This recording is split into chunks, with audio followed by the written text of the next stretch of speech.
Good people, good people. Welcome back to another episode of BackTable Talk. I know it's been a second, but we're back.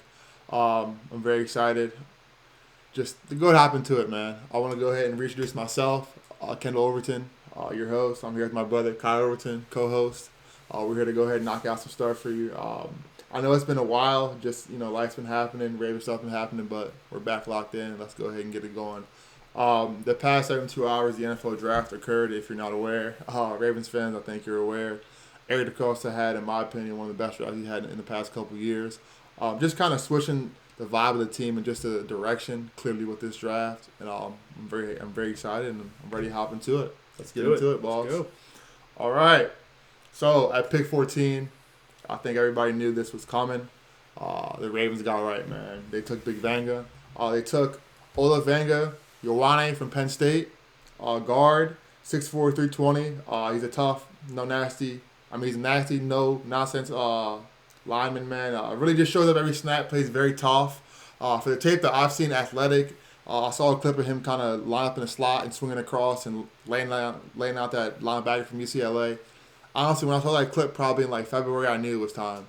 I knew it was time. I mean, and then I heard we hired Ledford, and I saw Ledford working him out at his pro day. Again, just kind of knew like what was coming, man. I think, and just everybody seeing Lamar on the ground and Lamar getting hurried. My brother even said the other day, if you turn on the Monday Night Football tape of him playing the Lions, that's probably the most like haphazard I've ever seen Lamar play, just because of like line play and him just running around and feeling like not comfortable in the pocket. So I think a big key this offseason was to shore up that line. And I think taking a future All-Pro and a blue-chip prospect at that position was key. And I'm happy they did it, A clean pocket, usually equals success for us. Yeah, I think, to echo a lot of what you said, the biggest place of need for us on both sides of the ball were the trenches. Our guard play last year can easily be pointed out as a main factor of why we struggled to generate any offense in the red zone, generate any semblance of consistent pocket for Lamar. And I think in the biggest way our guard play really hurt us was on those second down, second and eights, second and sevens, where we dominate the run game. We just could not get any explosion from that area at all. That really is why when you think back, especially to, I'm thinking like the Jets game, I'm thinking the Thanksgiving game against the Bengals, that Lions game, a lot of drives stalled out. We put immeasurable odds on Lamar. We really put our offense into untenable situations early just because we could not get any sort of momentum running the ball in the interior. So what they do now is they get the best guy clearly in the draft to command that, to fix that issue. And then also for me, just as a fan, it shows a complete reset. The reset's been continued in the new coaching staff, in the team building structure. And I think like a lot of what I heard leading up to this was a guard. We can't go that capital with a guard. But I mean, at the end of the day, this is a sweet spot at 14. We got a really, really solid plug player for the next 10 years. And then now, again, you have one side, you have Vega. The other side, you have John Simpson. Boom. And then we move forward now. And that line already is better with more depth to come as well. And I think one thing people also are missing, like you said, man, like fans, like Eric DeCosta came out and said it was clearly BPA. So I love Ruben Bain. I do love Ruben Bain. But at that point at the board, he was not the best player on the board. It was Vanga. It was Vega. On their board, it was Vega. And I think, like, I saw a meme, and it's, like, very simple. Bain could get 20 sacks next year and be an all-pro. But if Lamar's on his back, it's for nothing. It's for nothing. So that as fans, we saw that. We saw what that looks like. Yeah, man. And we just we can't have that. I have a buddy who last year during that tough stretch where he was in and out of games, we were on that losing streak, could not understand why the offense just couldn't do anything. And it's because, again, when you take a player like Lamar out of everything that you do fundamentally as an offense, it destroys a lot with Cooper Rush. But again, getting Vega destroys all those kind of deficiencies. It shores up a spot. It allows for you to shore up another one with a veteran that you sign. Again, investment for those who said, like, invest in the trenches. And you move forward now. Now, going into camp, you can really build around this group and begin to have some upward momentum from last season. Clear, man. That's very, very, very, very well said, man. I think also, like, a lot of fans, we need to go ahead and, like, ground ourselves, man, and just kind of understand, like, this is the NFL, and if we want to pass the football, you need to be able to have like linemen that can block and hold their blocks. Vanga, I believe, had what I think he let up 0 sacks and 0 hurries. So I mean, that's what I want. And again, for all the fans that are not happy that we took a lineman at 14, we got probably the best lineman in the draft at 14. If you want to go through all the other linemen, we can real quick. Francis Maui a decent, but has a back issue. That's why he fell. Spencer Fano, decent, but played in the Big 12, not hating. Who else went? Caden Proctor, big guy, not athletic. For me, if you're looking at all those linemen I just named, Vanga is the clearly best prospect out of all those linemen. And that's what Eric Costa saw. That's why he became Baltimore Ravens. I would agree. I would definitely agree. And just to back you up on that stat, in 2025, through 311 snaps of pass blocking, he let up 0 sacks, and the biggest is 0 hits. Yep. So clean pocket with him. You plug up a hole, and you move forward with high investment in terms of draft value. Yes, sir. That's an A+ pick for me. I agree. I would agree. All right, moving on. Now, to again, coming in this draft, huge need was invested in the trenches. So again, the Ravens, after night 1, night 2, going into it, I mean, you talked about potentially finding a plug-and-play tight end right there, potentially going best player available, and they decided to take the latter with their second-round pick being Zion Young, the defensive end outside linebacker from Missouri. What are your initial picks on Zion? Yeah, man. Zion, he's been a guy that I've been looking at probably since the Senior Bowl. He's kind of just been climbing up my board personally. And I saw after round 1, me and my boy Zach Swanson talking, and I said, hey, if we're there at 45 and Zion's sitting there, I want him to be a Raven, you know. And I'll be kind of say something too, you know. He had a round 1 grade, and I couldn't really understand why. But then something came out that he has like a pending DWI. But Eric Costa said he feels comfortable with it. So I think that's kind of why he fell. And I think we may have gotten a future All-Pro for that value because it's something that's going to get cleared up that teams didn't want to touch. That's fine, but we're comfortable. I love him. Long arm, gets after the QBs, an edge. He's still young. He's still raw. But like Jesse Minter is legit getting young guys to be able to put in his system and build the way he wants to and mold them how he wants to. And I think that was a huge key coming into this draft was to be able to build a team how he wants to. We're no longer the Harbaugh Ravens. We're now the Minter Ravens. And these picks really show it. Like hungry, aggressive guys. I don't know if you saw his draft day interview. Look, the guy told the interviewer, are you guys like why are you guys quiet? He's like, I'm ready to go. I'm ready to go. He told Eric Costa, I don't want to celebrate. I want to get in the first plane to Baltimore and work. Like, he's ready to go, man. Like, I love it. Like, this is a guy you want. A real Baltimore bully. 6'5", 262. I would say that I've heard his closest comp is like Jadeveon Clowney in terms of the way he plays. Real violent. You can move him in. You can move him out. You can stand him up. Extremely effective on the run. This is something, again, recognizing the investment in the trenches, recognizing the need. Shoring up that run was a huge need for us coming into the year. Man. He not only sets the edge, he's able to get off his block quickly with violence to then disrupt the runner. Led the SEC in tackles for losses, 6 sacks last year. It's like your prototype, active, violent DN outside linebacker that the modern NFL loves. Again, like you said, Minter's getting guys in that he knows he can mold, he can develop in his system. I think a big piece people point out to with Jesse Minter is Olaivavega in terms of what he was able to do. Got him paid. In terms of maybe what his production was.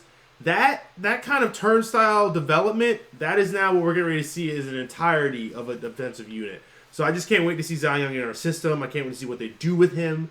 And then again, Trey Hendrickson, not the greatest at the run, but now bring in another piece as kind of a counter to that. Is really, again, that rotation of so Henderson, smart. Green, Zion. Like, we're going to be able to do a lot of really interesting things. So yeah, I think, again, best player available, first-round grade, really fits what we're looking to do here, just from a mentality standpoint. I think for me, again, that post-draft interview, if you saw him at the coin toss of the Auburn game, that kind of energy in the age of NIL, you want to see that from guys who are hungry, who are coming in ready to be coached, who are ready to come in to make your team better. So for me, Zion Young was the right pick at that spot. I also saw a stat, I believe, his tackle for loss jumped from, 5 last year to 16 this year. Yep. So that kind of tells me what all I kind of need to see. Like, you can get off your block and not just set the edge, but go and get the ball carrier. I agree. All right, at pick 80 in round 3, the Ravens took my favorite probably draft pick, man, Jacoby Lane from USC. This is a guy I sent my brother probably 2 months ago, and I said, hey, if he's there in round 3, take him. Take a shot at him. Again, I saw him at the Senior Bowl running like kind of cone drills, just so smooth. At 6'4", he's very smooth. But he's a legit X receiver, 6'4", 200, 40-inch vert, strong hands.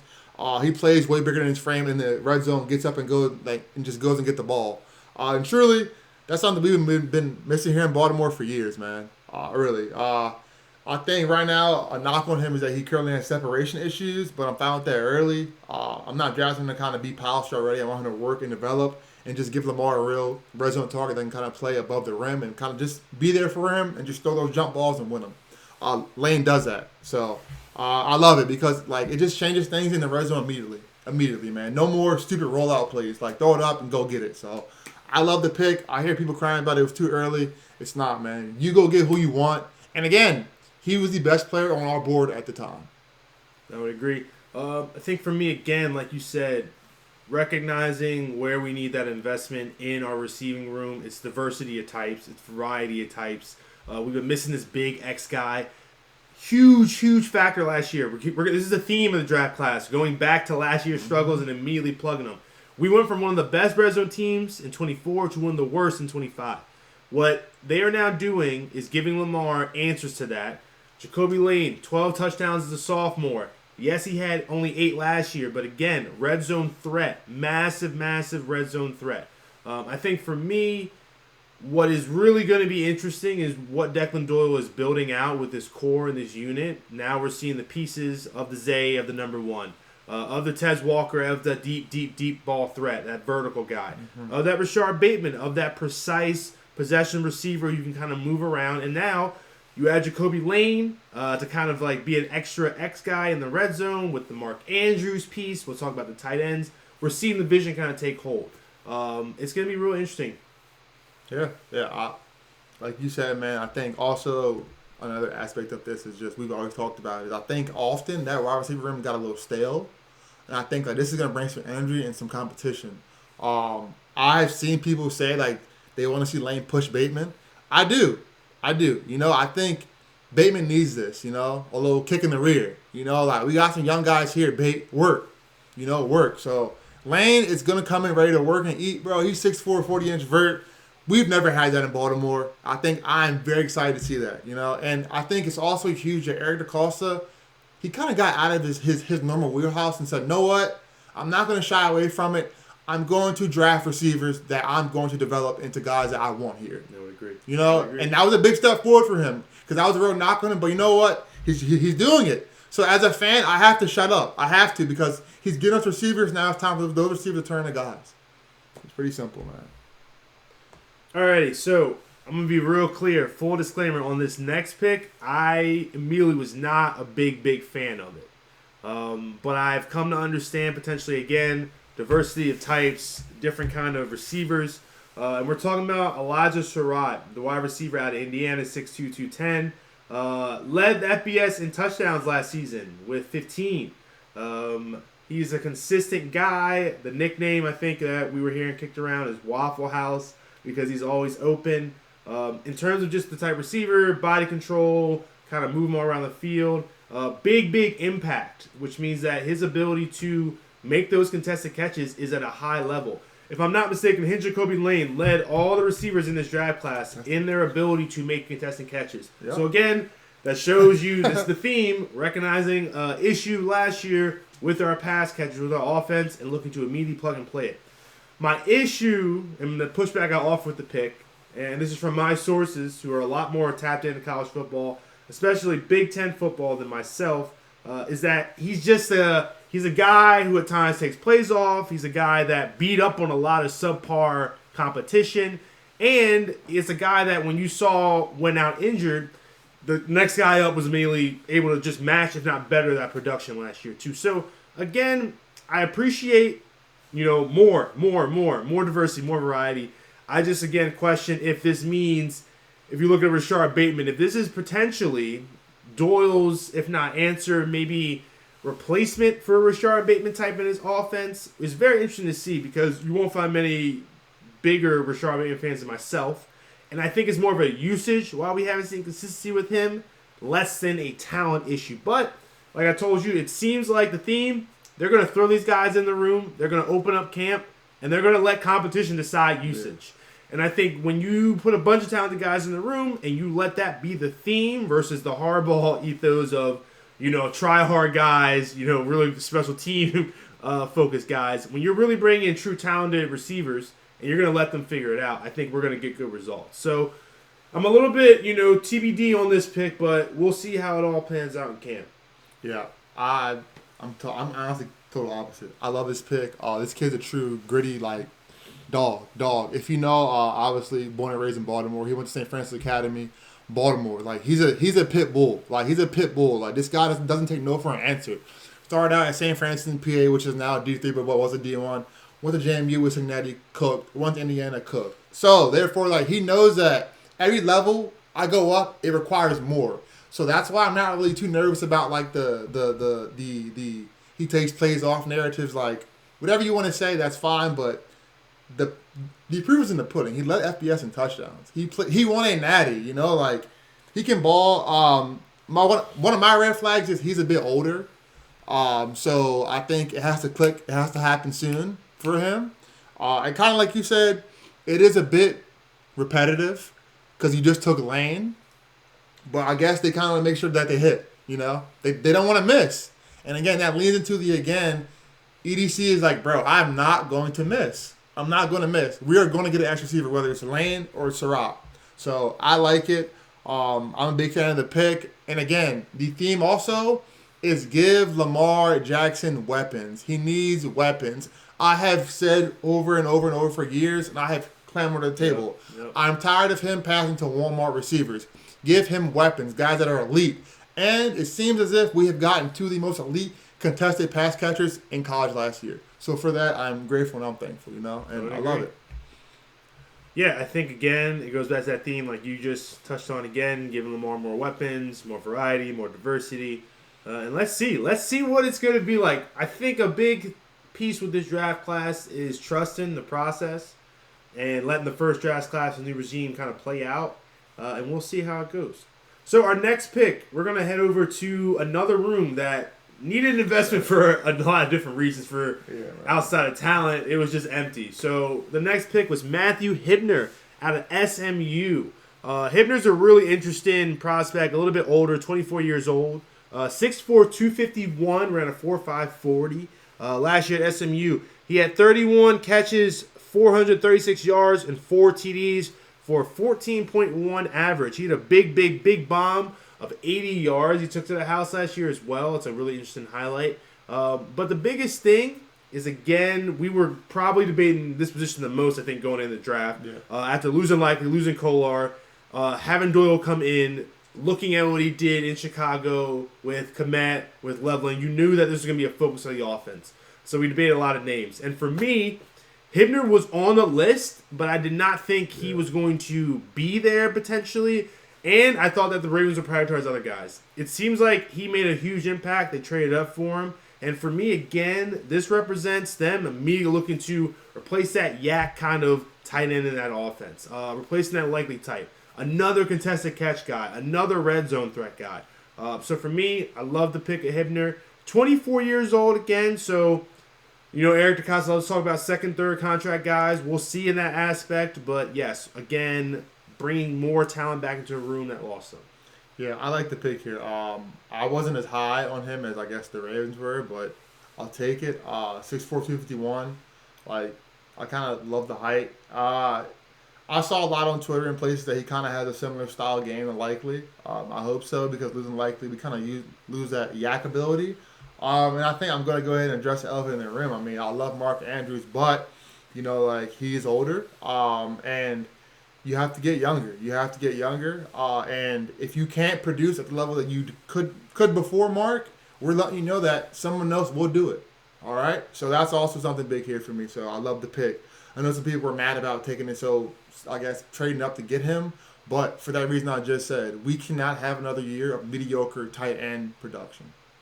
And to just like be upfront, I'll get on the train that I'm going to be watching this group probably with the keenest eye throughout the season. Yeah. From the minute we exit OTAs, weekly through camp, in preseason, in the season, who's making the game day roster, who's getting the usage, because I think this is going to be so paramount to our success this year. Is how good do we develop these guys that we got and this production that we get from this room. Yep. We cannot have another season of low production from that room again. We can. This room is of value, it's of importance, and I want to see what we can do in terms of developing tight ends with a completely different mindset as an organization. With an offensive mindset, it seems like, as an org. Yeah. So, I'm going to be looking at this room. Like, I know for a fact when they release the game day rosters, I will be looking to see out of these tight ends that we got, who's active and who's not. Yeah, man. I agree. This tight end room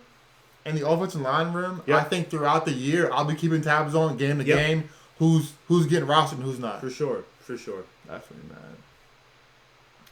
All right, the next pick here at 162 in round 5, we took DB Chandler Rivers out of Duke.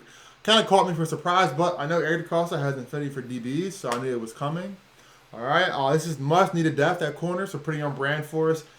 At 5'10", 185, he's likely going to be a nickel guy, which for us is great because you know who was a nickel last year? Marlon Humphrey. And you know what happened last year? He got absolutely fried. So, great. Again, Kyle, you said it, man. It's a theme. See an issue. Get a solution, right? Yeah. I love it, man. Really simple. It's pretty simple, Pretty simple. Pretty simple. This guy I think he started 45 games over 4 years, so a lot of experience, being on the field and playing. So I love it. I truly do love it, man. Not much I got to say more than that. Eric said people kind of shy away from small corners, but here we'll take them, develop them, Ladarius Webb, Tavon Young, so it works. It works.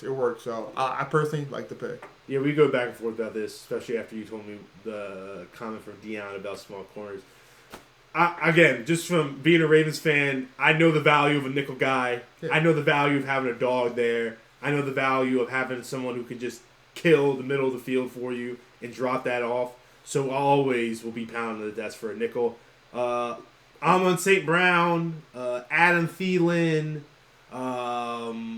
any of the Bengals slot receivers, any of the Steelers running backs.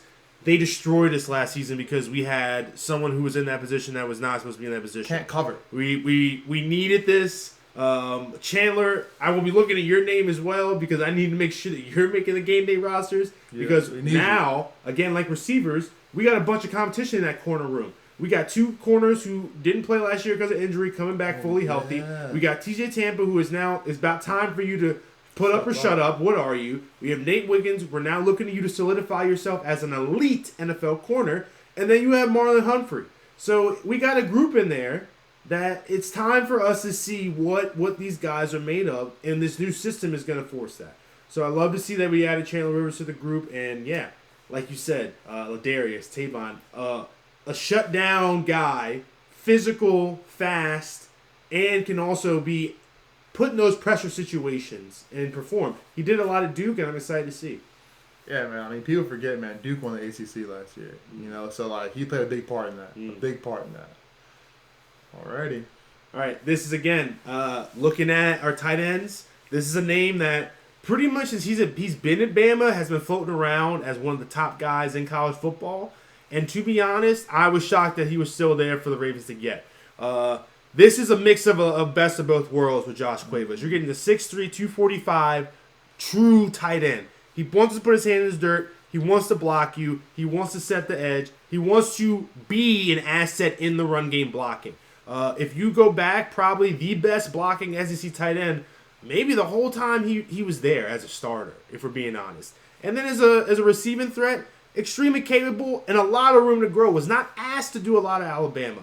And I expect that to really be changed with how Declan Doyle uses those tight ends. And to me, this is Cole Kmet right here. Mm-hmm. Like, straight up, what he can be in terms of the value as a receiver and the physical mismatch. Linebackers are getting smaller. They're getting skinnier. They don't want to see these big mauler tight ends anymore, especially over the middle. And when you get a guy like him in space and get him going, I like that. This right here, I think this might be the one. This is the Mark Andrews replacement. Yeah, I think if you position Cuevas as that, you tell him, you pull him in immediately and say everything we do from this point on is so when that guy is no longer Raven, you are that guy. That to me is the mission here. Yeah, I'm expecting him to be a red zone threat as well, in the similar way Kohler was. But more, he's a little bit more athletic. And Kohler was crazy athletic, but we didn't really unlock him like that. I think this guy is the key right here. Another name I'm going to be watching to see where you're at in camp, listening to what our local guys are saying about you at camp, because I really am excited about the potential here with Josh Cuevas. Yeah, I mean, Cuevas is nice, bro. I mean, if you know the Ravens, we love Bama guys. Ozzie Newsome, obviously that connection is always going to be there. Hall of Fame tight end himself. Yeah, so that connection is always going to be there. So this should kind of be like as a fan, you should be excited. You know, like we didn't guess. Like this is not a guess. This is all premeditated. Like Cuevas has been on board for a while, I bet. You know, and we probably watched mad tape on him. So I like it. Like you said, I love tight ends that can do both. Get your face mask dirty. Get in there when we need you to run block, but also. I need you to run up linebackers, so I liked it, man. All right, here we go. Pick one. Also back to Cuevas real quick. I think he can create a lot of mismatches in 11 and 12 personnel, which would be huge for us because Doyle loves versatility in our offense. So I think it's kind of a match made in heaven. There's definitely some rawness in the route running, but he's an athlete. He's something that we can mold into a guy for sure. And if you look around the NFL, his type. That is what a tight end is right now. So I'm excited to see. Absolutely. Man. Yeah, take it away. Alrighty, man. So I think this is a pick that, it's beautiful because it serves for many reasons. You know, like Adam Randall. All right, Steve Bisciotti's first ever draft pick. He banged on the table for this guy. All right, so it's important. Steve Bisciotti and Dabo Swinney have a very close connection, and this pick was talked about a lot. But let's get into it. Adam Randall, running back, Clemson, all right? 6'3", 240. Runs a 4.5. All right? Runs a 4.5 at running back. That sounds very eerily similar to someone we already have on the roster in Derrick Henry, okay? Randall's a former wide receiver turned running back, which you can still see in this game, okay? Very upright stance. Still learning how to play running back. But that's a lot of potential there. He runs a 4.5. That's a lot of open field juice right there, man. Like I said, he's still learning how to be a running back with vision and timing, but the upside there is heavy, man. He's a big body running back who can also line up in a slot. You can throw him out to catch passes. He's got hands. Like, for me, the way I see it is this. You're giving Doe a young weapon who can play in so many spots on that offense, and Derrick Henry, whether people want to admit it or not, he is going to be coming into the last year of his deal. So we have a choice to make. Whether it's him, whether we keep going with him or not, you have to get a back behind him that can be sustainable. Justice Hill is a third down back and a blocking back. He's decent, but he's not a long-term guy. Rasheen Ali, maybe. The verdict's still out. So I don't see an issue with adding more comp to the rim and also giving Derrick Henry an understudy who was built just like him. Okay. Just like him. And we'll see where it goes, all right? I don't want to throw too many expectations on him, however, but there's a lot of value here at this pick, and like you said earlier, kick return will probably be his primary job at first until he learns how to play running back, and then from there, open it up, man, and see what he's got. But at 6'3", 240, running a 4.5, and having hands and still knowing how to route people up, I think we have kind of our own Swiss Army knife, you know, like running back, receiver, whatever we kind of need him to be. I love it. I like it. I mean, I think when you break it down, he had 700 and... I think he was the first Clemson player to have more than 800 yards, not first, but one of 4 Clemson players that have over 800 yards rushing and then at least 250 yards receiving. This is his first year playing running back, 10 touchdowns, again, over 800 yards. I think for me with Randall, I don't like to be this person talking about development with players, but you have to, is that he's never had a full season of football. He's been injured pretty much every single year he's played. Big reason he switched positions was they were hoping that maybe would, help to solve some of that and give him actual usage that made sense for maybe what his body type was. For me, a player like Randall camp is important, and they're going to ask him to do what probably is the most accessible to him immediately, which is return kicks. Can you contribute on special teams? Can you make an impact? My issue, and the only thing that I told you, is that at times the Ravens running backs, Keaton Mitchell, the next man up, the phenoms, they are not well-rounded. If he can be developed into a well-rounded back for us, then yeah, plug him in, let's go. Let's do it. I really just want to stress, especially with our running backs, if we're gonna give guys snaps, if we're gonna put guys in the field, they need to be ready.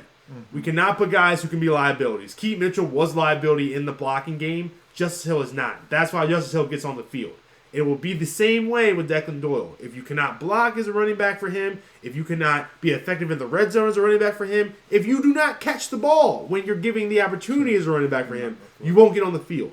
So with Randall, as all the guys behind Derrick Henry, they need to do that very well because, like you said, it is a spot that I have an eye on in 2 years about what we're doing next.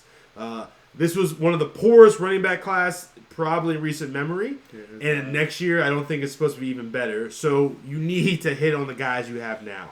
So Ali and Randall and Justice Hill, they'll be asked to compete, and usage will determine that based on the competition. So yeah, we'll go from there.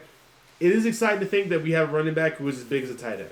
I will say that. It's exciting to think about what it could be like if he gets the right touches and he's productive with those things. It's another threat. So again, yeah, let's see. We essentially almost drafted. I don't want to make comparisons, but shades of like a what's his name? Rashid Shaheed. Yes. Out in Seattle. Yes. That's what he kind of reminds me a lot of. Like, you can call him a running back, you can call him a receiver, but we don't know which one he is yet. We kind of have to figure that out. And also, how will you pick up this offense? Kind of will show what you are. Yep. All right?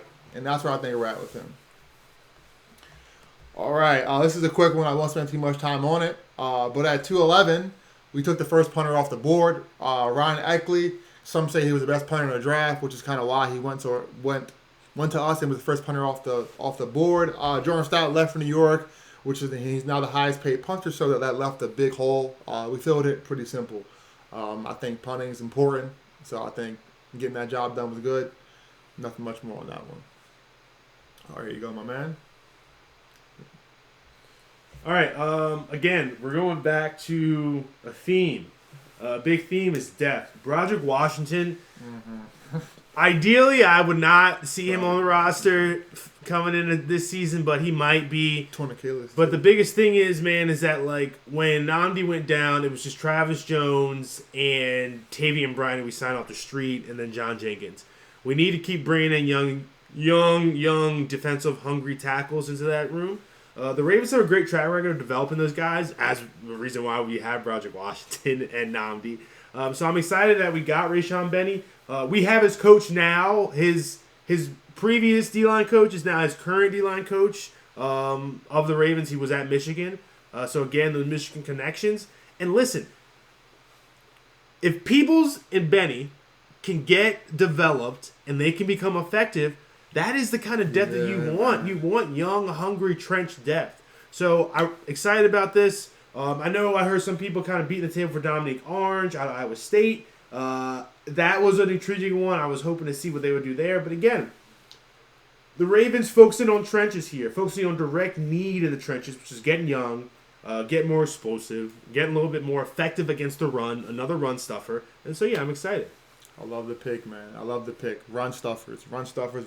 We weren't that great against the run. I mean, our defense was not that great in run or pass situations, but this kind of feels a need run stopping. Like you said, Broderick Washington, torn Achilles, big guy, older guy. I prefer we kind of get done with that and just get young there. So I think this is what you're doing there, taking Benny. And again, Lou Esposito, who's now our D-line coach, was the head coach at Michigan, D-line, with Minter and with Benny at a point in time. So we kind of bring everything back together. That's familiarity. So I love it, man. And again, you're giving Minter weapons that he already knows how they play. He already knows how to motivate them. He already knows how to get them going. So again, I love it. I love it, man. All right, to close us out in the final round, round 7, the Ravens took guard Evan Bernstein, all right, out of Northwestern. All right, 6-year senior. That's kind of why he dropped so far. 26 years 26 years old. Yeah, 26. An intriguing piece with him is that there's a potential for a movement to center. Yeah, there is so I would keep my eye on that one. A big piece here as well, too. Through 11 starts last year, he gave up 0 sacks. That's kind of what we're looking for. We want a clean pocket guys. I know some folks are saying, "Hey, we took 2 young developmental guys in the line last year. Why? Like, what's the theme here?" Carson Vincent, I will say, there's the potential Carson Vincent couldn't be in the mix maybe to get some heavy reps this year. I know they were happy with him last season, and then with Emery as well, we're hoping to see that he can cement one of those spots. If Emory Jones beats out John Simpson, I won't be mad. There won't be anyone mad over here. That's what you want. That's what you want. And if Emory Jones doesn't beat John Simpson out and ends up just being a reliable backup, that's also fine too. So same thing with Bernstein here. I know that we haven't really talked much about the center position. We'll talk about that on our next pod, most likely. But for right now, it just looks like they didn't feel it at the center. I know it was Jake Slaughter was a guy they were looking at as well. He kind of went early. But from what I saw and what I've read, this was not a great class to really go out there and spend a lot of high draft value on a center. And as you can see from what we just went down, it was best player available at most of these previous picks and also filling a need as well, too. Yeah, man. And to kind of echo what you said about center, I'll say a quick tidbit about center. We'll talk more about it on our next pod. But like you said, there's not much value, I think, for what they felt was going to be kind of given out. And I think there were better guys to get on the board that weren't centers. Yeah. And I think that also they're smart guys. Nick Dawkins from Penn State, UDFA they signed. He played with Vega. I believe he was 4th in the Big Ten. And I think sack to pressure ratio or something like that. So again, taking a shot there, but if it works out, great. But it's a very, very, very, very low risk, high reward situation.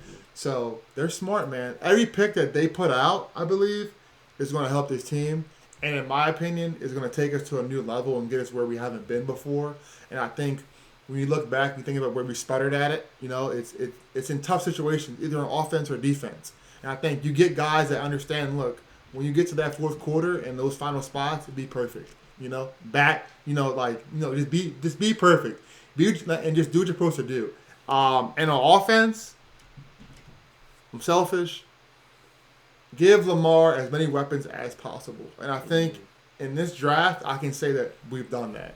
And on defense, give mentor guys he can mold and move around and do what he wants to do on that side of the ball. And I think we've done that. I would agree. I think this was cementing the vision that we have a defensive-minded head coach who clearly wants to invest in his greatest weapon, which is Lamar. So that is clearly the message moving forward. It's clearly the message going into camp. I'm excited to see how we plug some of these still lingering holes that we do have in the offense. I think we have space for between 15 to 20 free agents on the roster overall before getting into camp. So, yeah, for me, taking care of that tight end room, huge. Shoring up the turnstile at guard, huge. Yeah, man. And then now, moving forward, the question after the draft is not what didn't they do to help Lamar. It's how are we going to take this help, take these weapons, and get this offense to a place where he doesn't have to be Superman to get a Super Bowl. That's the key. Yes. We don't need him to be a Superman to get us to a Super Bowl. We need this offense to be efficient, effective, and explosive. If that offense can check those boxes, we should be good to go. So that's my message to fans is that if you're ever wondering, what is going on with the amount of investment in this draft, why didn't they take Bain? Think about what it looks like for Lamar Jackson when he's firing all cylinders and what that would look like for that to be just the normalcy for the Ravens. That's what they're looking to create, and I think that's just how we get to a Super Bowl. Yeah, I think that's a new MO around here. Defense is going to dominate and give Lamar every piece and every weapon to be successful, and I think that's the key to success. So I personally, like I said from the start of the video, I will give Eric DeCosta an A grade for this draft. I loved it. I think we are moving forward in the right direction. What grade would you give? I'd agree. I'm gonna say B+, solid, moving forward, and I think that if there was one thing you could look back on and maybe say, potentially a little more of this, it would probably just be a linebacker. But moving forward, we'll see how that goes. Yep, and I think I'd probably agree. You know, I probably would want to see like one linebacker go, and maybe just another running back, just to kind of make that room a little more compy. But yeah, I liked it. I'm happy, and I'm very excited now for training camp. Let's do it.